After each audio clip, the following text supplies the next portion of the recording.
Means National Accreditation Board for Hospitals and Healthcare Providers. This body grants accreditation, and accreditation means it ensures the competency of a hospital in terms of infrastructure, manpower, processes, and finally the outcome.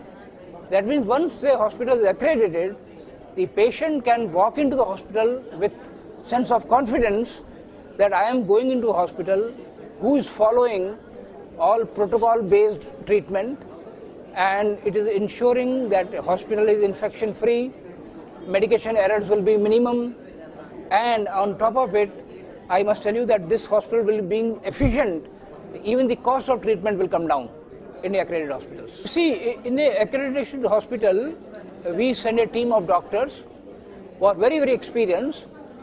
They go and look into the hospitals, they look into the infrastructure, they look into how the nursing care is being done, how the medication is being prescribed, how the facilities are functioning. Only after their report is come to us, then another senior doctor review it, and then we grant the accreditation. Actually, so far, out of 60 hospitals, 55 hospitals are private, only 5 hospitals are from the government sector. Because, accreditation requires a lot of hard work. You will have to have updated infrastructure, and some of our government hospitals, many of the government hospitals, they lack in terms of infrastructure, facilities, and that's why, to begin with, more and more private hospitals are coming up for accreditation. And they have written to all hospitals who are on the panel of CGHS, Central Government Health Scheme, that within 18 months, they must take accreditation, otherwise they will be removed from the panel. So this is an indirect drive to the hospitals to go for accreditation, number one. Many big corporate companies who use these hospitals for the treatment of their employees also are driving, they are telling them.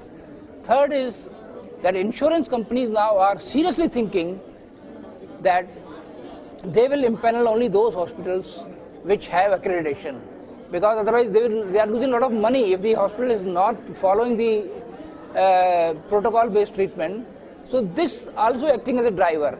And finally, I think the press and media, I think, are a great promoter, that in the interest of patient, in the interest of citizens, more and more hospitals should go for accreditation so that patient safety can be ensured. You see, technology is developed so much now, but ultimately it is the physician and surgeon who makes use of this technology. So the physician and the surgeon now is getting a lot of help, but still the final decision, judgment is to be made by the doctor. And that is where the connectivity of the doctor with the nurses, doctor with the pathological lab, doctor with the paramedical staff, all those things we try to see in the standard. And only when the hospital is able to demonstrate that they have integrated manner of providing treatment in a holistic manner, we grant them accreditation. So far, 60 hospitals have been granted accreditation. More than 400 hospitals are in the pipeline.